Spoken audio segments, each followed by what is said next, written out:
Hello दोस्तों। आज आपको बताएंगे इस हथेली से, क्योंकि आपका पिछले जन्म यानी वो जो वाला दूसरा वाला जन्म है, पिछले जन्म के बारे में वो आपका हाथ से बताएंगे। आपका पिछले जन्म अच्छा था या बुरा था, वो आपको सीधी हाथ से पता चल जाएगा। ये है किसी भी हथेली में, ये है लाइफ लाइन, ये है माइंड लाइन, ये हार्ट लाइन और ये लाख लाइन।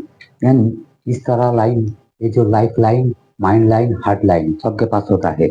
लेकिन यह लाख लाइन यानी भाग्य रेखा, ये सबके हाथ में नहीं दिखाई देता है।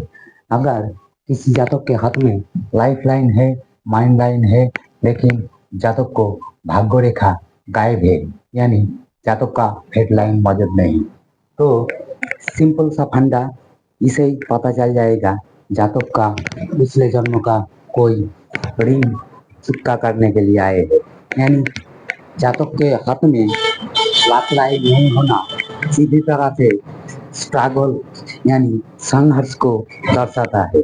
अगर किसी जातक के लाइफ लाइन लाख लाइन यहाँ से यहाँ तक गए तो और ऊपर की तरफ नहीं बढ़ पाए, तो इसे जाना जाता है जातक सीधे अपने कर्म को बदौलत अपने भाग्य को खुद दबा लिया। यानी जातक कुछ ऐसा कर्म करा जिसके कारण उसका भाग्य रुक गया।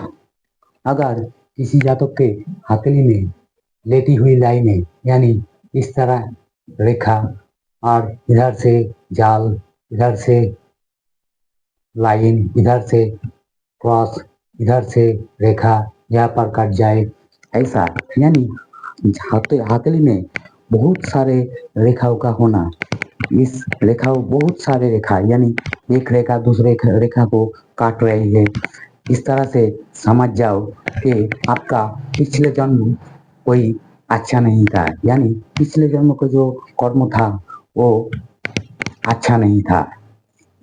इसके अलावा आपका लाइफ लाइन यहाँ से यहाँ तक आया,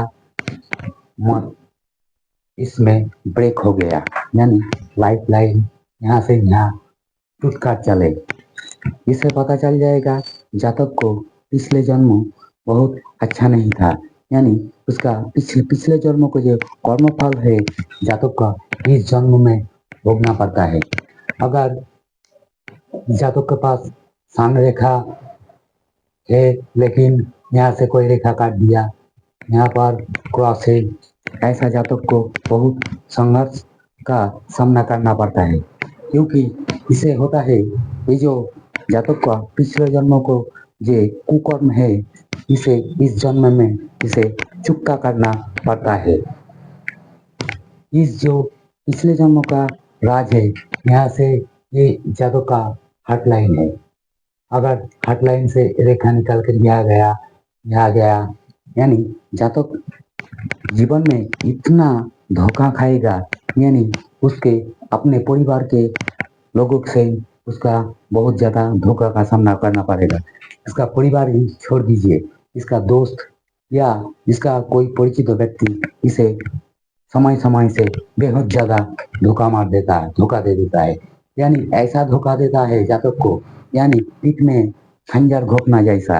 यानी जातक बेहद मानसिक स्थिति, इसका माइंड लाइन यहाँ से मोटी हो जाए, यहाँ से माइंड लाइन पर क्रॉस है, यानी जातक का माइंड भी बहुत सारा डिस्टर्ब रहता है। यानी जातक क्या करे क्या ना करे, जातक को कुछ समझ में नहीं आता है। अगर जीवन रेखा में अंत में कई सारी रेखा यहाँ इधर हो जाए, यानी जातक जातक जीवन में बहुत स्ट्रगल करता है। और जातक के पास इस जो रेखा यानी मार्स लाइन यानी मंगल को जो रेखा ये मौजूद ना होना, ये पिछले जन्मों को बुरे कर्मों को दर्शाता है। इस तरह से जातक को पिछले जन्मों को जो कर्म है उसे तो जातक को चुकता करना ही पड़ेगा। लेकिन जातक को एक बचने का मार्ग भगवान ने दिया है। यानी ऐसा वाला जातक कभी किसी को खराब नहीं करना है, यानी जातक किसी को धोखा ना दे, खुद धोखे का शिकार हो जाए लेकिन किसी के धोखे ना दे, किसी से विश्वासघात ना करे।